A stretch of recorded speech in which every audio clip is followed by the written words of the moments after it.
Hi, it's John Firth here for the penultimate uh, episode of Firth and Friends, and I'm here with my good friend and client, Alex Jerez.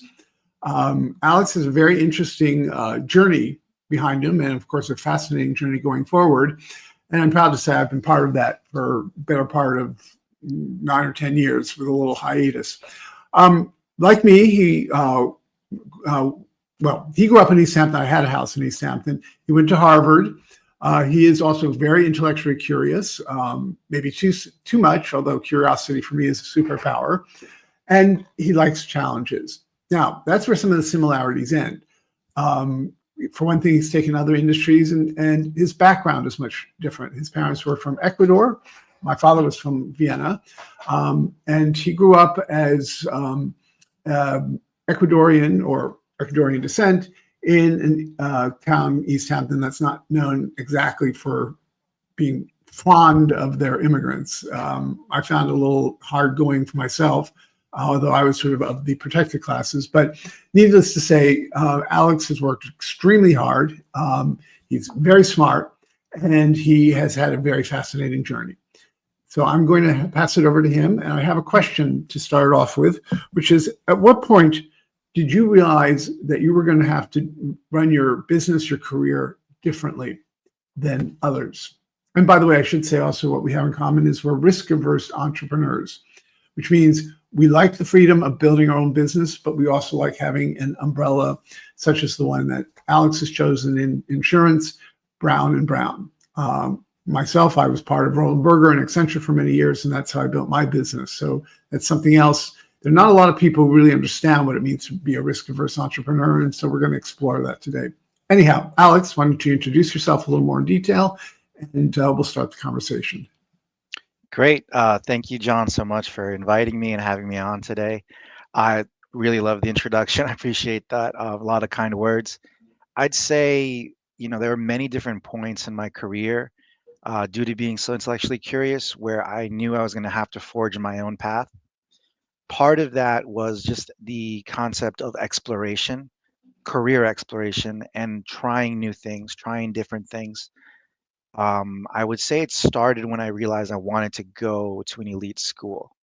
Very early on, as a child in East Hampton, I realized how much power education really has in our society, specifically the United States, but not necessarily only here. And I saw that for me to really achieve what I wanted to, I had to go to an elite school. At that time, being a child, I didn't really define it as Harvard. Later on, it was Harvard, Yale, and West Point were really the areas I wanted to go.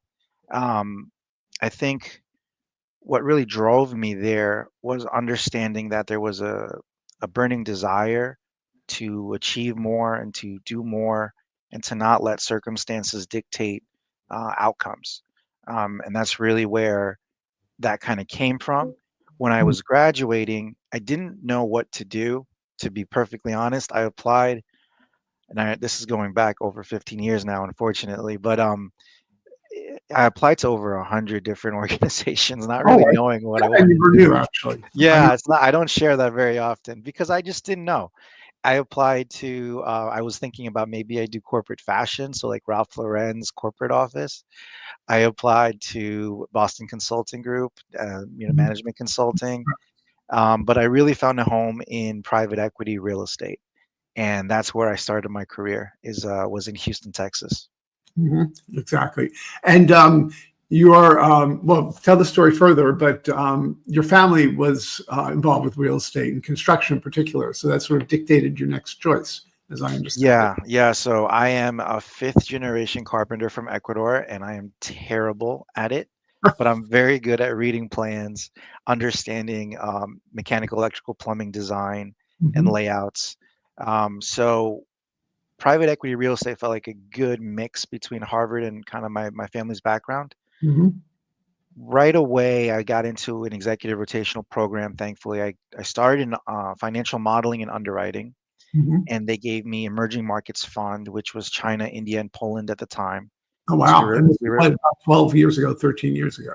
Yeah, we were looking at how to repatriate money through Luxembourg for some clients and out of India for other clients, the tax costs and how that works. And now that's Heinz has a global read and they've grown tremendously since then. But at the time, it was kind of beginning. Um, from there, I was sent to Chicago in a rotational program and I became the assistant general manager for UBS Tower, which is a 51-story high rise downtown Hmm. Chicago. That Hmm. was a very different experience. Um, Instead of being behind the computer working on Excel, I'm Hmm. now managing vendors. I have budgets. I'm looking at variances. And, for the first time, I'm 23, 24, and I have a multi-million dollar budget that I'm in charge of. Yeah, that really was your first business experience where you had responsibility for quasi a P&L, if you can call it that. But Pretty much, yeah. yes. Um, and then so until then, you had really been part of organizations. Your entrepreneurial spirit hadn't really unfolded yet. But what happened next was you started your own company.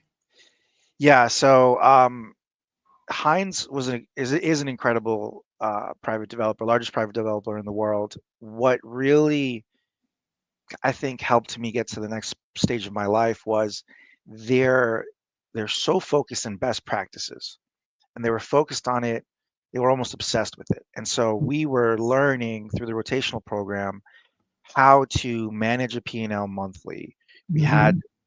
variance meetings. We went through contracts. We did it. We were so heavy on the best practices side that I really learned so much from them at a young age. And I think that kind of fed my entrepreneurial curiosity. Hmm. Um, So it's that really was business education because you Yeah, majored in political science, right, at Harvard. correct. That was really a kind of a hands-on MBA. That's the way Yeah, I like to describe it. right. That was also during the 2008 crisis, Hmm. which I was thankful to have a Interesting job. place to be in real Yeah, estate at that correct. moment. I was everything was crashing.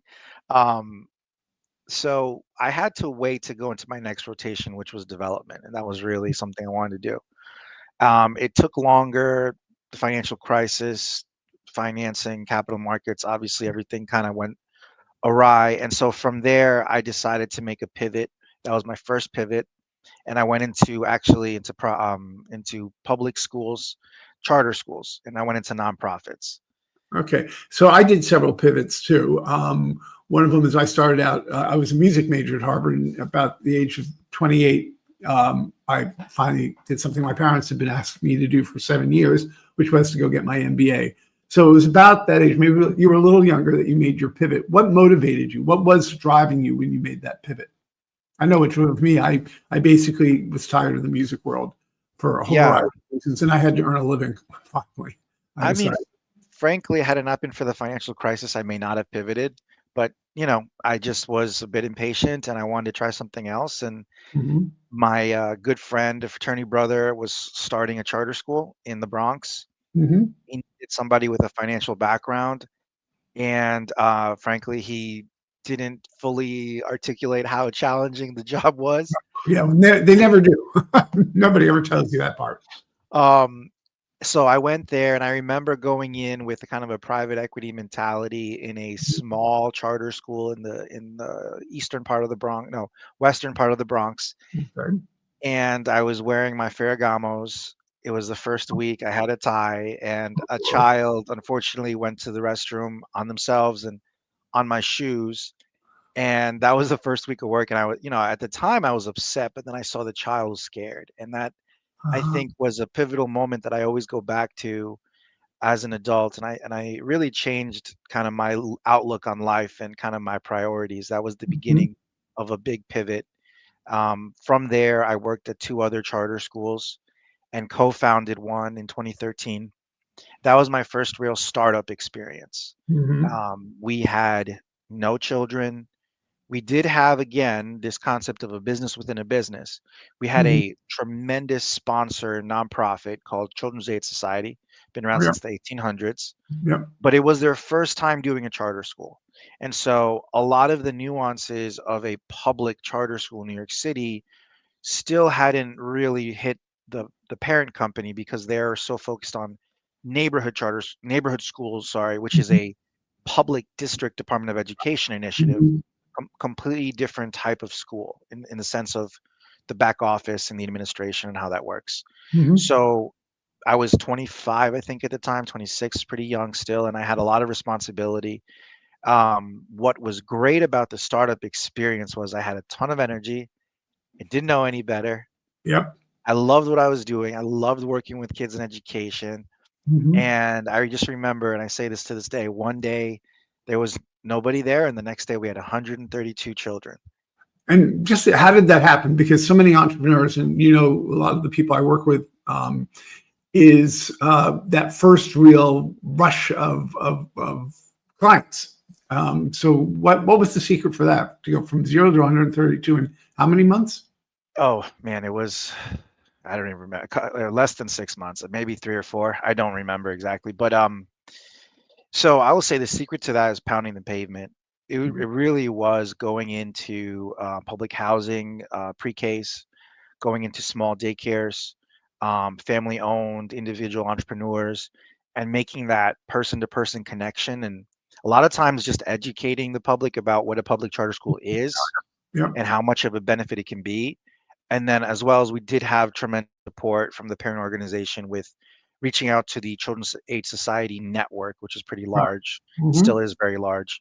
So it wasn't full entrepreneur in that sense, but it was definitely a challenge, and it was also supported though by the parent company. I think that kind of interplay between the two dynamics is really what got me started on that business within a business. Yeah, yeah. Although there's still a chapter to come. But so to summarize, after Harvard, which is a liberal arts education, especially political science, it's not full of numbers necessarily. You're not crunching data the way you do in business. And then you got sort of the technical side, finance, operations, and so forth.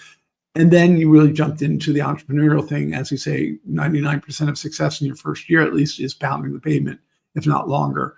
Not necessarily a lot of structure, just targets that you've got to hit to know you're being successful.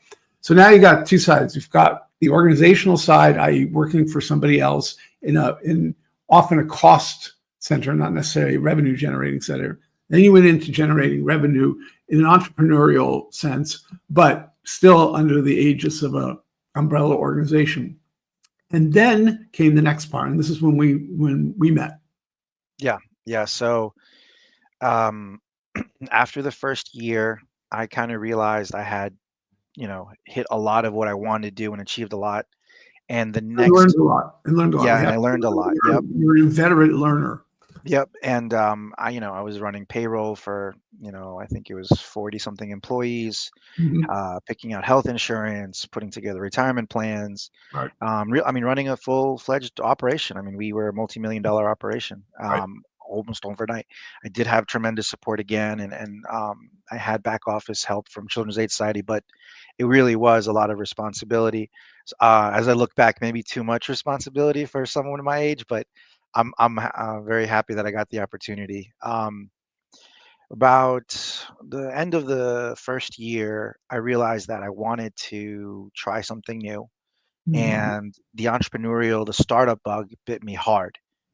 Didn't know what I wanted to do in any way. Again, kind of at an intersection, don't know where I'm going to Mhm. go next. Mhm. But intend on gathering experience and trying things out, which Yeah, in your 20s is, I mean, that's kind of what I did in my 20s. If you don't do it then, when are you going to do it? yeah, exactly, exactly. And so I remember it was a renovation we were doing at the public school for the kindergarten wing. It was about $250,000 budget. We Mhm. hired a contractor to come in. They did the work. It was fine. There was nothing wrong with the work. But one of my responsibilities was to manage it. And, having grown up in the industry, I saw it from a labor perspective. I saw it from a subcontractor perspective. I never saw it from the owner perspective because we were the workers, right? That's how we grew up. Mhm. So that was the first time I was on the owner side. And Yep. I never fully appreciated that the owners, they always say in construction, I'm paying so much and they're not doing enough and there's not enough people. And That's pretty much how I felt for the first time, and I started thinking about, well, I know how much a laborer makes, and I know how much this works, and I called my cousins and my uncles, and I did the numbers, and I worked the numbers backwards just like a good underwriter. Did Mhm. my little financial model, my pro forma, and I'm like, I think they did 50% margin on this project, at least. And that's when the light bulb, kind of went off, and I said, Mhm. I'm gonna try commercial construction. My family's been doing high-end residential construction in the Hamptons, so a very different type of business, but Mhm. similar industry. And I said, you know what? I know how to do this for schools. This is a startup. I know how to work with nonprofits, and so Mhm. I launched a general contracting company focused on nonprofits and charter schools. Exactly, and that's about the time we met. So, so had you not done those stints in finance and in charter schools, you one wouldn't have chosen that next step, but also you wouldn't have been so successful. I mean, re-engineering financials to come to the realizations that you did, and seeing the opportunity um, is very strategic. You don't see a lot of that necessarily in young entrepreneurs. They kind of have an idea and have a passion in their belly and maybe even a purpose, and they go after it. But to actually, and in real estate, I quite frankly don't know how else you're going to do it. It's a very much a numbers game. But good. So now I just want to remind people that you're watching Burning the Playbook. And this is all about how an entrepreneur like Alex, but like many entrepreneurs, have to forge their own way. Sometimes it's not always clear to those helping them or around them exactly where the end goal is. But I would say at this point, Alex, you were still very intent on learning, intent on getting experiences, um, and yet still uh, experience some of the existential anxiety that many entrepreneurs feel. So tell us a little bit about that. Yeah, and that's when you and I met, John. So I was running that company for about 8 years, almost, and I grew it from $100,000 in revenue to our highest point. We were over $3 million in revenue, I remember that. and I had a solid back office team. I had subcontractors. We were doing very well. The challenge was I didn't know what I was doing running a business Mhm. um, without really having a lot of guidance. So I seeked somewhere to find kind of a bit of an anchoring, some more leadership development, some executive coaching, and that's when you and I met on LinkedIn out of the Yep. blue. Yep. I said, "Well, I mean, he went to Harvard, so let's sit down. I need some help." How bad can he be? Yep. And then I'm like, well, John's very tall, so already he has some credibility because he's tall. Yeah, I've actually, when I started out in strategic consulting in Germany, of all places, we were going to a client. I noticed all of us were well over 6 foot. And I asked my boss, is there a reason why we're all tall? And that's exactly what he said. He said, we exude more authority. Now, I don't think I have the imposter syndrome, but that seemed to me to be a really kind of weird way to show authority. But be it as it may, it certainly hasn't hurt. Let's put it that way. Yeah, no, it was. I remember well our first meeting, and that was your first client for Vistage, and Yep. Vistage First was client, first coaching tremendous. client at all. Oh, wow, First, that's yeah, you correct. were Right, right. first coaching client 10 years ago. And I mean, Vistage was a tremendous organization. I loved what we did, and I love what we do even more now. But it Mhm. was perfect for the moment. There's that saying that I may not be where I want to be, but I am where I wanted to be 2 years ago, and I'm proud of that. That I And haven't heard, but okay, yeah. yeah, yeah, and so I think of that a lot when I think of Vistage, Uh-huh. and I think about that journey.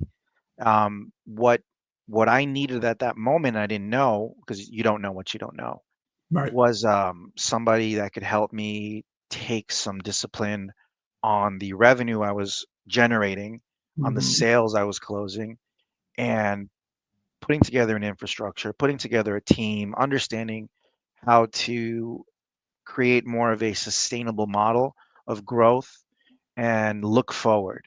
I really wasn't looking forward at that moment. I was really more day to day. I was in the business. I wasn't working on the business. And a lot of what I got out of that time of my life was how to think through forecasting and the next step and working on the business and how to look forward. And so I think of that time of my life as incredibly challenging, incredibly difficult, a lot of sleepless nights and crying, but Mhm. also the best experience in terms of what I've gained as a career Always. professional.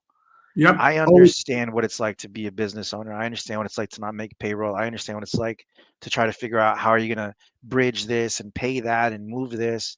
And it's not for the faint of heart. I'll leave it at that. Yeah. And if you are the faint of heart, well, what doesn't kill you makes you stronger. Yeah, I've had two or three big challenging career moves. I didn't really become an entrepreneur until I left Vistage a year and a half ago. If I'm really honest, I was always that risk averse entrepreneur. But two of the biggest challenges I ever took on resulted in amazing opportunities. And had I not bitten the bullet, and like you, in one case, I was returning to the consulting industry company that I had started with. I had gone to Accenture for a while. I was in my hotel room and I freaked out, totally freaked out because I just pulled the rug underneath me. I was going to build the American business for this German consulting company. I was at the hotel in Germany. I opened the mini bar and I just drained it. So freaking out. It was the only way I could sleep. But that was, in hindsight, one of the best things I did, pulling the rug out from underneath me. And I was on point to make this thing happen. Like you, I didn't know how I was going to do it. We had another partner. I was then became a partner in Detroit doing the automotive industry, and we fought like dogs. And it was pretty awful. And after about 3 years, I left. But boy, then that catapulted me. I ended up working in Tokyo for the CEO of Sony, who I had met running a project for him. So it's always the challenges. And I think a lot of people don't recognize that, where there's no pain, there's no gain. They use these awful slogans. But yeah, challenges are important. And you certainly have taken on a lot of them. So again, I want to remind people that I'm talking to Alex Jerez, a risk-averse entrepreneur like myself, who forged his own way by burning the playbook. So you did the construction thing, your own company, and then COVID hit. And yeah. unfortunately, we were not deemed an essential workforce. And so we were not allowed to work. And being my own entrepreneur and being paid through distributions through the tax way that I was being paid, I didn't qualify for pretty much any of the except for the PPP. A lot of the things, no unemployment. Yeah. Yeah. I do loans too. I don't think we qualified for that. So Uh-huh. there were just a lot of things we didn't qualify for, and being in construction, you're working with cash flow. It's very tight, and the margins aren't exactly the best. We did great relative to the industry, but it's still, you're living project to project. It's Yeah, it's project-based revenue. project. Yeah, and like consulting, I've since then learned the value of retainer models or Yep. annuity models, if you will, which we're going to get to in your case in a little while. But yeah, Yeah, absolutely. are not. I have found them very challenging in not a great way, frankly. Yeah, yeah. So what I did was I went back to what I knew, because I had to pivot quickly, and I went back to being a CFO at another charter school. Mhm. This one in particular was facing a lot of challenges, and I had a good reputation as a turnaround CFO. We Mhm. were able to increase revenue by over $1 million, decrease expenses by over $1 million, Mhm. increase the bottom line by 2.1 million, and that was before we looked at ESSER money. And a big secret there was, again, pounding the metaphorical pavement using social media, LinkedIn, but Mhm. really increasing enrollment with children and going back to the relationships that I had. And we increased enrollment by about 100 children in a very short amount of time. And I think that was really what drove our success, was just communicating to that community, that school community, that Mhm. there's new management, there's new leadership. Yep. Yes, we have a great partner organization that's letting us kind of right the ship. Again, business within a business. That nonprofit has a tremendous nonprofit associated with it as a parent Mhm. company, Urban Health Plan, and Mhm. they're phenomenal, and that board is phenomenal. And so they really understood the value of finding entrepreneurial leadership team to right the ship. Mhm. Um, Towards the end of that engagement, I'd like to stop for 1 second because it's sure. very interesting. I was thinking when you describe enrollment when you were a member, when you were running a charter school enrollment now in other situations. It all sounds superficially the same, but maybe you can give me a feeling for what it felt like, the mindset when you're working for an established company building a business and when you're building your own business. The challenges are much different. On the surface, it looks the same. You've got to make sales, and but I know from my own experience, the existential fears that come along with being an entrepreneur far outweigh any of the, shall we say, intellectual challenges. Whereas if you're working within an organization, you have a lot of constituents you have to keep happy. That was always my experience. But what did you experience? I mean, it's a fair question. I think there's always a balance for the parent organization to Mhm. allow the members of the, let's just say, subsidiary Mhm. in this case, charter schools, to be entrepreneurial within the context of the culture of the parent organization And the goals of the parent and the organization. goals of it. So you have to respect those values and that culture while also bringing on your own persona and your own way of doing things.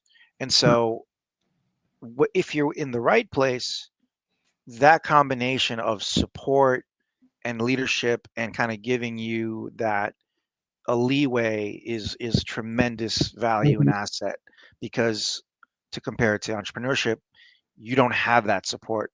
Now, Right. you also don't have to adhere to things being done a certain way, and you can kind of make your own decisions and you're quote unquote your own boss, but Mhm. you also take on all of the risk, right? And you also don't have Right. that support. You also don't have that paycheck that's going to come in and that payroll that's going to go through. So it's, you know, it's a very different game, I think, in terms of a pure entrepreneur versus building a business within a business. Yeah, I think one of the other big differences is that an entrepreneur has to construct his own structure, his or her structure, in terms of actually finding. And this, I think, comes back to our conversation, which is when you're in an organization, it has a culture, it has processes, it has ways, best practices, if you will, which you mentioned. That's a structure, and you just have to find a way to ease into that structure, accept certain things for the learning opportunities or better ways of doing things than maybe done in the past. But you do have to subsume your natural desire as an entrepreneur to build it yourself. Right. And as an entrepreneur, you really do get to build it yourself. But it's also, for me, having spent so many years in corporate life, without a structure, it's kind of scary. I mean, there were times when I would sit at my desk going, I know I'm supposed to be doing something, but I can't put it together right now. Um, and it's about building good habits. Whereas an organization, when you're part of an organization, you kind of are forced. You don't have a choice. You got to show up at 9. Let's just say 9, stay until 6, whatever. You have a boss you have to report to. Expectations are very clear from the beginning. If they've thought through your role, an entrepreneur, you're creating everything from the beginning. Yeah. Everything. Yeah, I completely agree. I think, the way that I've been able to be successful, if I had to like really pin it down, I've been fortunate to find the right culture fit and work with world-class organizations. And I go back to, do they have best practices? Are, like you said, are there clear expectations? Is leadership empathetic? Is Yeah. leadership looking to help you succeed? Is leadership allowing you the leeway to be yourself? Right. And so when I look back at the organizations that I worked with and for, I'm very blessed to have worked for the number one private developer in the world, Hmm. one of the top nonprofits in New York City, Hmm. probably the country, one of the top clinical programs, federally qualified healthcare programs in the state, maybe the country. So I've been very fortunate. I don't want to take away the blessing of luck and fortune, because I could have easily worked for a different type of organization that didn't have that adherence to best practices, to empathetic leadership, to the values and cultures that that resonate with me, and I enjoy. So I'll definitely say a lot of it was that as well. I don't want to take that away. Well, except that actually one of the original members of the Vistage group, Alan Greenwald, we were talking about luck. And he said, no, luck is because you work hard. Yeah. It's an output of work, and you did work very hard. And I think in your case, I would say it's less luck, but I think you go very intuitively into things, and with empathy and so forth, things you can't necessarily put your finger on at the moment, which is something I do.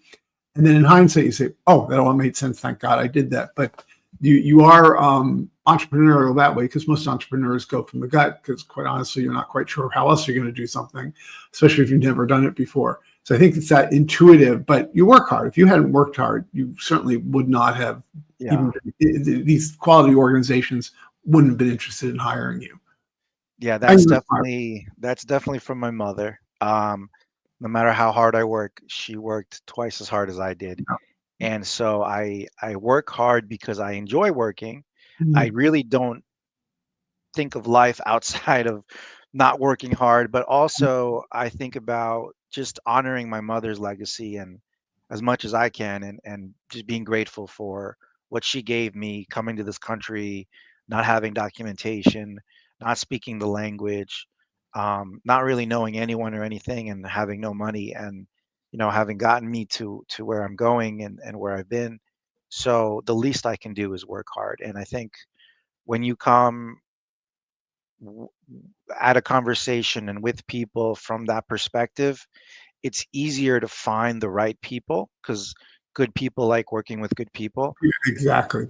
And I think that's probably part of it, to your point, John. Yeah. Yeah, it was interesting when I went for, I guess it was my first day of work at Accenture, which was in 1997. The big, I mean, they were sort of dictating where the industry was going.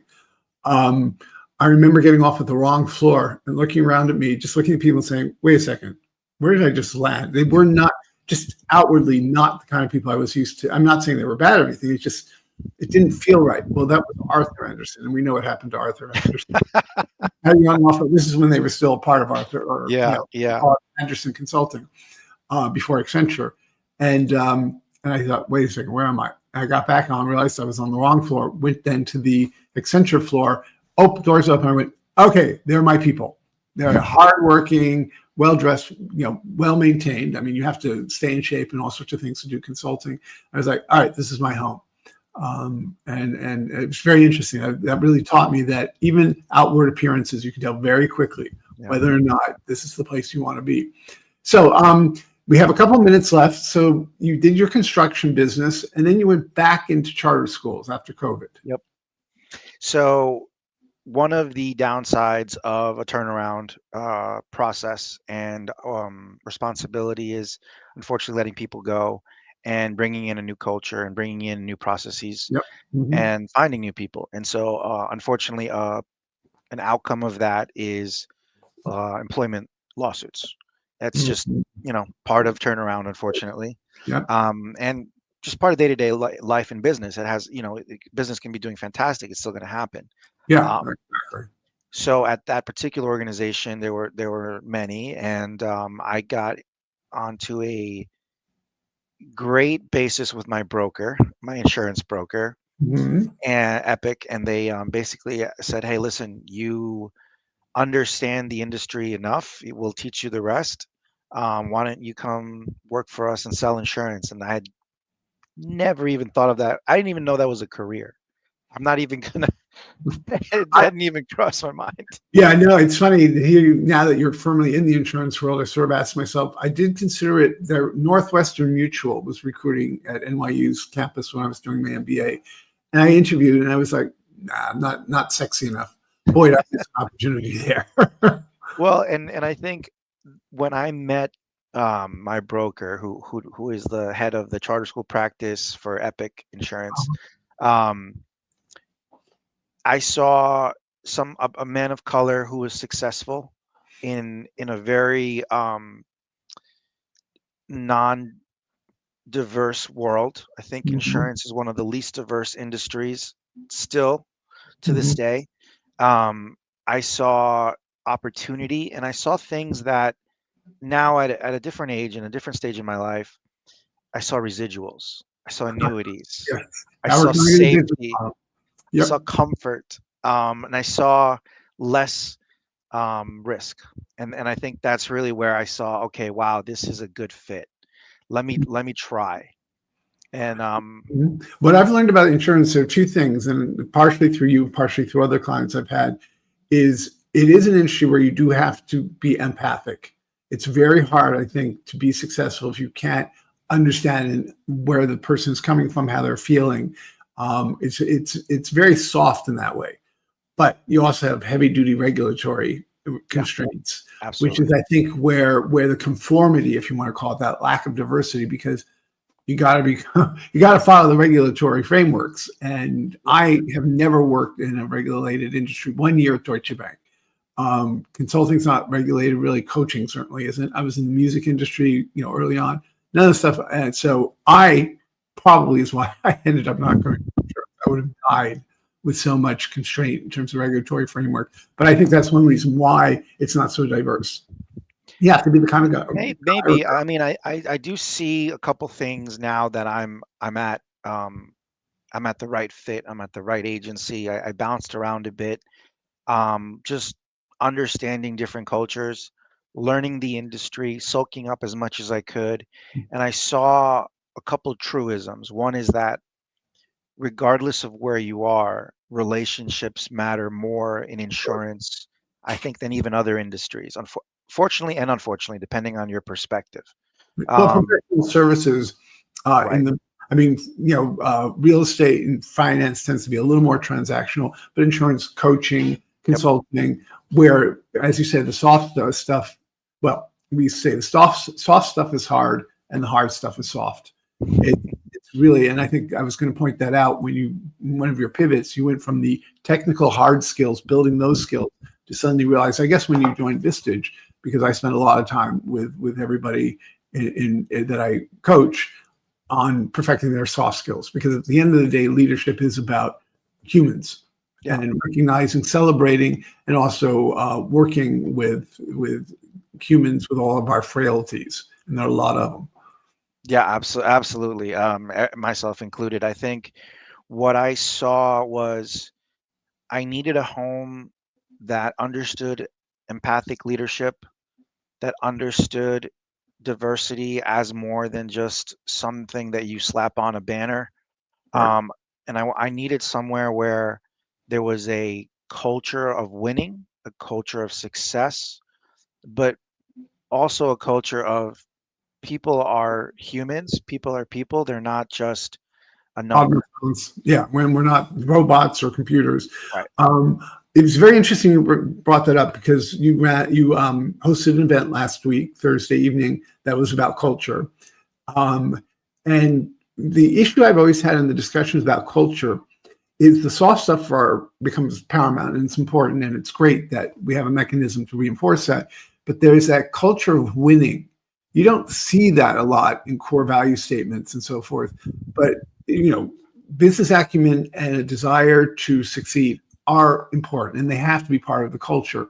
Now, I don't know. We can talk for a long time about why you rarely see that in core values.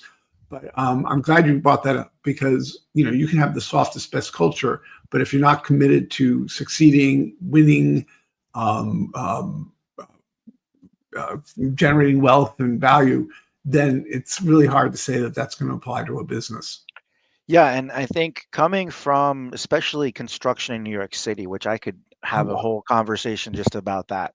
Right. Um, what I love about where I am now is that it's not winning at all costs.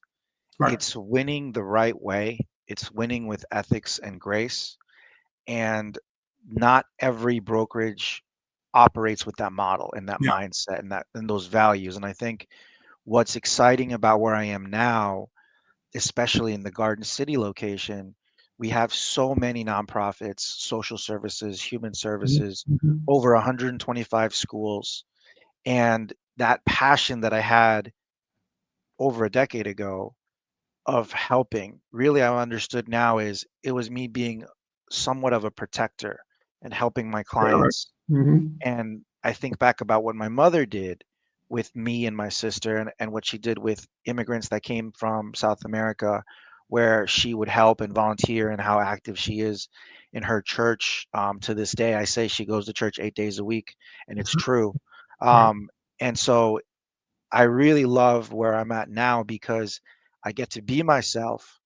I get to win, but I get to win in a way with grace and respect and with ethics. And I think it's very, very hard to find a place that echoes your values and you echo their values. And when you find that fit, then Mhm. you can really build that business within a business. And I think that's the blessing that I've gotten, today. Right. Well, that's interesting sort of final comments. I think that's true of any really um, great organization. The businesses, especially in professional services, that are really first class, that can hire the best graduates, can train them, and make lots of money. So I include McKinsey, um, Goldman Sachs in its day. I don't know. I'm not really in touch with anybody from Goldman Sachs recently, but um, Brown and Brown. These organizations, at some point, real Accenture absolutely had this culture, which is we offer quality services. We will only work with quality clients. Accenture, we called that. Um, yeah, I think we call them quality clients. There was a list of organizations we would immediately work for, and then a list of organizations no, not fit our values. And that was a really a real wake up call when I learned that, because it really showed that with some discipline and some honesty to yourself and to your clients, you're going to pick the best clients because you are the best. Yep. And there's a lot of stuff we should not have to put up with. Essentially, we'd say we provide a service. We are not servants. And I've carried that to this day, that I'm very sensitive if somebody starts thinking I'm some sort of a servant, do this, do that, and so forth. And I react very badly, because that's not what I'm about. That's not what quality is about. Quality is providing a service that's in demand and getting paid for it. Yep. And I think Brown and Brown is very good about being disciplined. It's the first time I've seen that we turn down an opportunity if it's not Yep. the right fit. And I was just shocked. I'm like, so we're not just here to make money? Like, no, we do want to make money, but we want to do it the right way.